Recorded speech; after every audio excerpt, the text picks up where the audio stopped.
President Abdel Fattah al-Sisi and Abu Dhabi's Crown Prince discuss bilateral relations.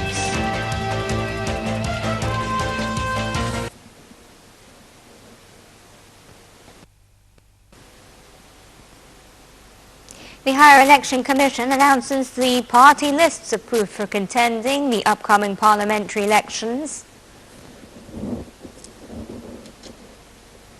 And Russia launches fresh air raids on Daesh terrorist strongholds in Syria.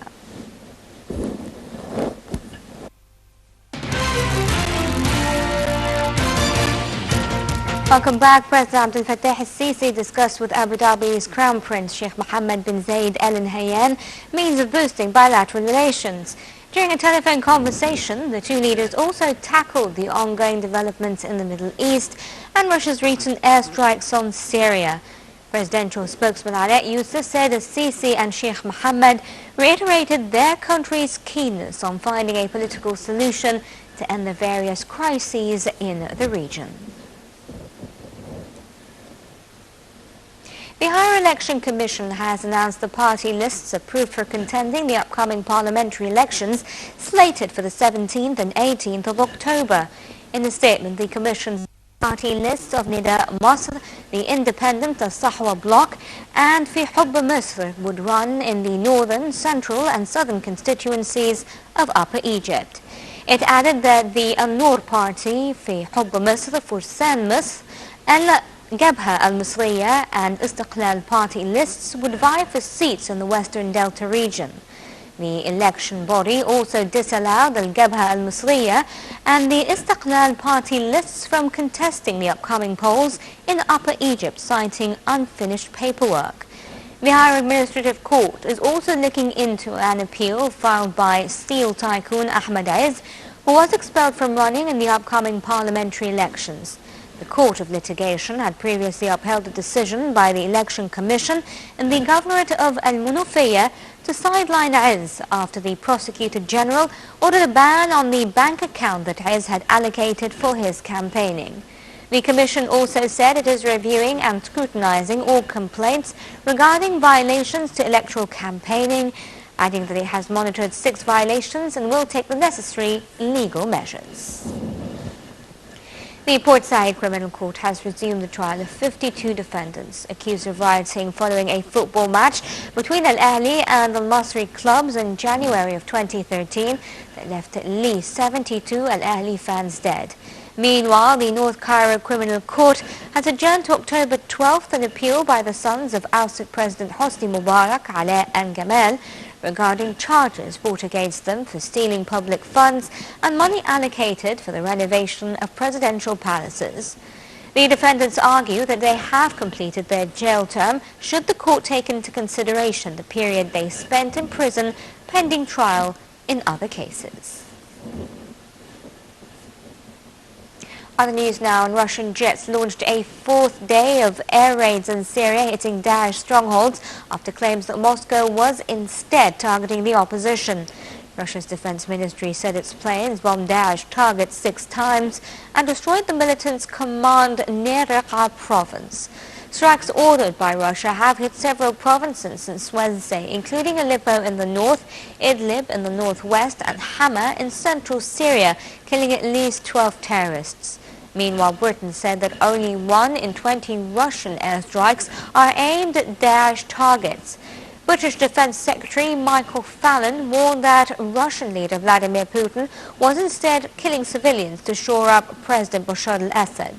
Fallon said evidence indicated that Moscow was dropping unguided munitions in civilian areas, killing civilians and targeting the Free Syrian Forces. This part, U.S. President Barack Obama warned that Russia's military engagement in Syria in support of Bashar al-Assad is a recipe for disaster, but added that Washington would still work with Moscow on reducing tensions. American President Barack Obama warned that Russia's aggressive military campaign in Syria supporting Bashar al-Assad is a recipe for disaster, though Washington could still work with Moscow on reducing tensions. Differences between the two have punctuated the last several days of the crisis, in which Russian jets have pounded Syrian opposition forces, but Obama stressed that they are not going to make Syria into a proxy war between the United States and Russia. Moscow carried out a third day of airstrikes on Friday in Syria, saying it targeted Daesh militants as Russian President Vladimir Putin faced increased international criticism over his military campaign. The West has raised concerns that Russia is using its campaign against terrorists as a pretext to strike at moderate rebel groups opposed to al-Assad in a bid to bolster its ally. Obama said that Putin did not distinguish between Daesh and the moderate Sunni opposition that wanted to see al-Assad go, and that is a recipe for disaster. The Russian Defense Ministry and the Kremlin said its plans bombed Daesh targets 6 times and also hit the group's rival Al-Qaeda's affiliate in Syria, al-Nusra Front. The American-led coalition urged Russia to stop attacking Syrian opposition forces, warning that it risked escalating the 4-year civil war that has already killed up to 250,000 people. The group is one of many fighting al-Assad and has seized control of large parts of eastern Syria and northern Iraq. Affairs Sameh Shukri said that the international community would not accept further delays to signing a political deal and forming a national unity government in Libya. Speaking before a ministerial meeting on Libya at the UN's headquarters, Shukri said that the international players would not back away from an agreement signed between Libyan rivals in Morocco in July. The meeting was attended by senior diplomats, including U.S. Secretary of State John Kerry, UN Secretary General Ban Ki-moon, Arab League Chief Nabil al-Arabi, and representatives from the warring Libyan sides. And on the sidelines of the 70th UN General Assembly, Minister Shukri met with members of the Jewish-U.S. Committee to discuss relations between Cairo and Washington. The top diplomat said that Washington should benefit from Egypt's leading role in the region and learn from how it assesses the flaring crises in the Middle East in order to better resolve conflicts.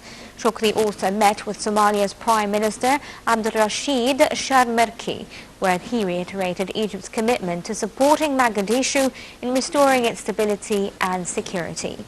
The Somali Premier, for his part, expressed gratitude to Egypt's support in the fields of education and training government officials, as well as the convoys sent by.